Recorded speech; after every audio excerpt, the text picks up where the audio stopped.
Понеділок, 12 лютого, час новин на АТР. Ви дивитеся «Заман», в студії Софія Бляєва. Вітаю вас. У Сімферополі затримали українця, якого ФСБ підозрює у шпигунстві. Інформація про це з'явилася у російських ЗМІ. Відомо, що затриманого звуть Костянтин Давиденко. Чоловік нібито збирав у Криму і передавав інформацію українським спецслужбам, зокрема про діяльність ФСБ та Росгвардії. В українських відомствах Міноборони та СБУ нашому телеканалу повідомили, що перевіряють інформацію, а в МЗС розповіли, що поки не мають підтвердження факту затримання українця у Сімферополі. Чи перетинав Костянтин Давиденко адмінмежу з Кримом, перевіряють нині у Держприкордонслужбі. Нам отримана інформація, а поки що не підтверджена, що в анексованому Криму співробітники ФСБ Росії нібито затримали громадянина України, який нібито збирав і передавав українським спецслужбам інформацію.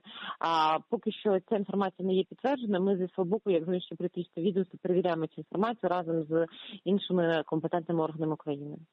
Ми цю інформацію, я маю на увазі в контексті повноважень, тобто чи дана особа перетинала лінію адмінмежу до окупованого півострова, перевіряємо, а в будь-якому випадку ми зараз не можемо розголошувати її результати. Тим часом у Криму з наближенням президентських виборів у Росії лякають кримчан терористичними загрозами.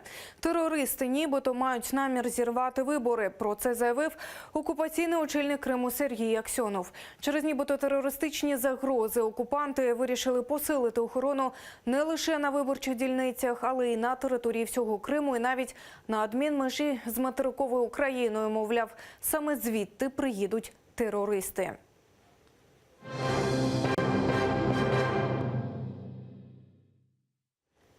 У ці хвилини у Феодосії триває черговий суд у справі правозахисника Сулеймана Кадирова.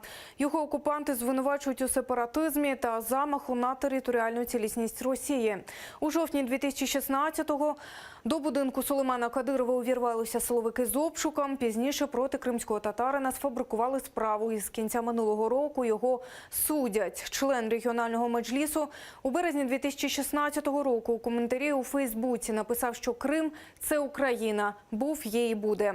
Сьогодні мають заслухати експертів ФСБ, які не знайшли закликів у цих словах, але підтримують звинувачення, а також заслухають і експертів захисту.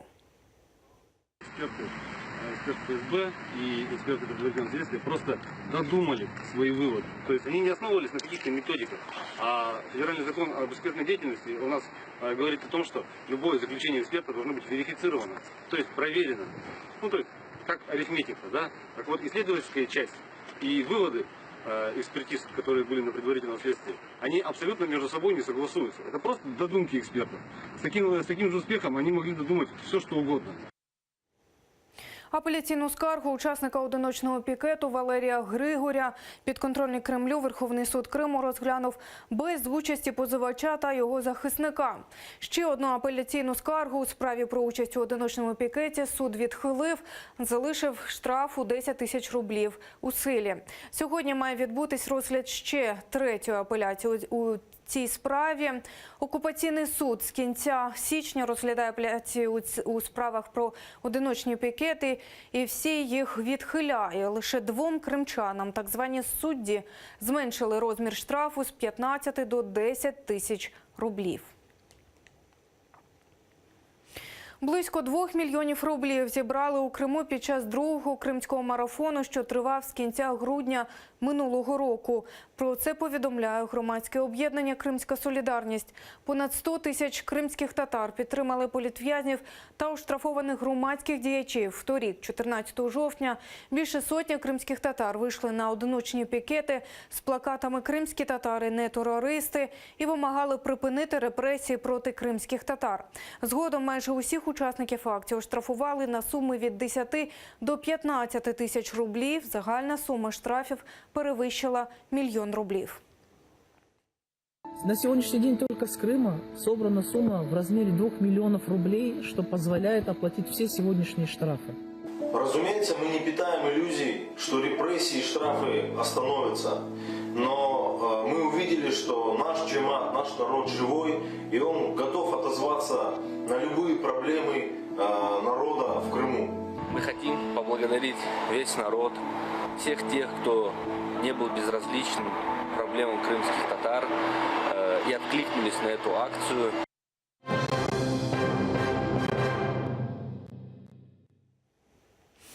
Зміни до Конституції, знищення окупантами Ханського палацу, тиск на корінний народ півострова. Це головні теми, які обговорювали під час 11-го засідання виконкому Всесвітнього конгресу кримських татар у Києві. Докладніше розкаже наша Ельвіна Сейдбулаєва. Це 11-те засідання виконкому Всесвітнього конгресу кримських татар. Для участі в ньому приїхали учасники з Америки, Литви, Туреччини та окупованого Криму. На порядку денному низка нагальних питань. Одне з пріоритетних – зміни до Конституції, частини 10 щодо статусу Криму. Члени виконавчого комітету Всесвітнього конгресу кримських татар певні, що затверджений статус кримсько-татарської автономії Криму стане не лише відновленням справедливості, але й відповідатиме міжнародному праву у частині права корінних народів, а також стане одним з ефективних механізмів повернення Криму під державний суверенітет України. Bizim yapkanımız, bizim maksadımız Наше завдання – наблизити наш народ до своєї мети. Хоча нині Крим знаходиться у руках росіян, але ми повинні прагнути до створення державності кримських татар на своїй землі. Нині над проєктом змін до Конституції кипить робота. Та по її завершенню організації кримсько-татарської діаспори проведуть консультації з українськими діаспорами в різних країнах світу і звертатимуться до президента, парламенту та Конституційної комісії щодо необхідності внести зміни до основного закону України відносно Автономної Республіки Крим у найкоротші терміни. 226. Після того, як ми отримуємо 226 голосів у Верховній Раді, проект змін до Конституції буде направлено до Конституційного суду. А вже після цього документ потрапить назад до Верховної Ради. І для того, аби його ухвалили, потрібно буде 300 голосів. Але це надзвичайно важко. Руйнування культурної та історичної спадщини кримсько-татарського народу – ще одне питання, яке обговорювали на засіданні. Про критичну ситуацію довкола Ханського палацу доповідала колишній директор Національного історико-культурного парку Бахчисарая Ельміра Аблялімова. Під виглядом так званої реконструкції окупанти просто нищать автентичність унікальної історичної споруди.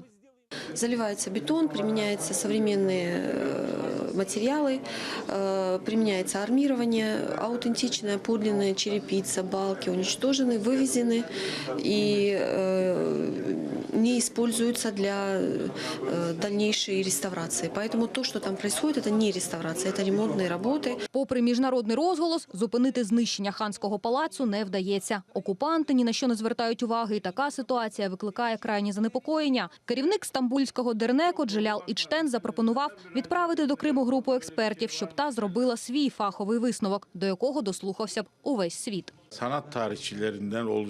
Потрібно відправити до Криму групу експертів, аби ці фахівці, художники і архітектори підготували доповідь про ситуацію на місці.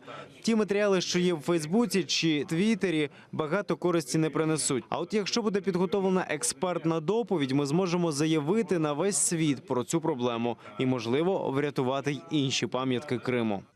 Кримсько-татарська діаспора Туреччини відправила звернення з проханням врятувати Ханський палац до президента країни Реджеп Таїп Ердогана та міжнародних організацій. Якщо найближчим часом не завадити ситуації, перлину кримсько-татарської історії буде втрачено. У Ханському палаці начебто триває реставрація, але ці реставратори просто нищать усе. Їхнє завдання – це викорінити кримсько-татарську культуру, аби вона навіть не згадувалася у світі. Ситуація на півострові та пропаганда окупантів на підтримку Путіна. Ще одні теми, які обговорювали під час засідання виконкому Конгресу. Делегати, що прибули з окупованого півострова, розповіли, як місцева влада активно агітує за Путіна, закликає йти на вибори та брати участь у роботі виборчих дільниць. Когось заманюють подарунками, когось погрозами. Владимир Владимирович Путин, большое ему спасибо, дай Бог ему здоров'я. Члени виконкому Всесвітнього конгресу кримських татар в черговий раз закликали кримців не ходити на вибори та не вірити кремлівській пропаганді, що лунає звідусіль. Адже вже 4 роки окупаційний режим Криму чинить тиск на кримських татар. Обшуки, арешти, викрадення, вбивства. Ось методи окупаційної влади. Та кримсько-татарський народ не злякати і не покорити. Ельвіна Сейдбулаєва, Омер Баш, Асан Емінов, Заман, АТР. Україна готова обміняти бранців Кремля на спійманих на Донбасі російських солдатів. Про це заявив президент України Петро Порошенко в інтерв'ю австрійському виданню «Профіль». Він наголосив, що Україна прагне визволити усіх українців, що утримуються в Росії. І нагадав, що незабаром мине 4 роки, відколи в'язнем Кремля став відомий кримський режисер Олег Сенцов. А минулого тижня у московському СІЗО Лефортово свій 49-й день народження зустрів журналіст інформагентства «Укрінформ» у Франції Роман Сущенко. Наразі це всі новини на цей час. Наступний випуск «Заман» не пропустіть вже менш ніж за годину. Залишайтеся з нами.